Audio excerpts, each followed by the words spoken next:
कोल्हापूर महापालिकेकडून आज होणाऱ्या घरगुती गौरी गणपती विसर्जनाच्या पार्श्वभूमीवर पंचगंगा नदीचे प्रदूषण रोखण्यासाठी पंचगंगा नदीमार्गावर बॅरिकेड्स लावले होते।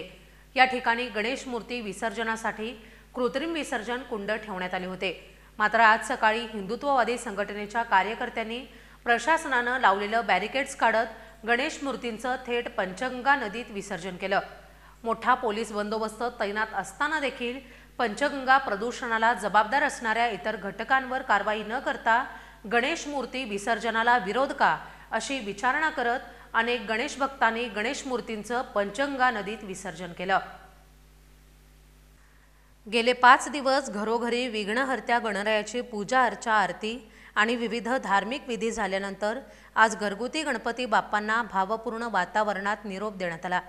आज होणाऱ्या घरगुती गणपती विसर्जनाच्या पार्श्वभूमीवर महापालिका प्रशासनाकडून गणेश मूर्तींचे कृत्रिम कुंडात विसर्जन करा असं आवाहन करण्यात आलं होतं। पंचगंगा नदीकडे जाणाऱ्या मार्गावर महापालिकेकडून बॅरिकेड्स लावून रस्ता अडवण्यात आला होता। या ठिकाणी मोठा पोलीस फौजफाटा तैनात करण्यात आला होता।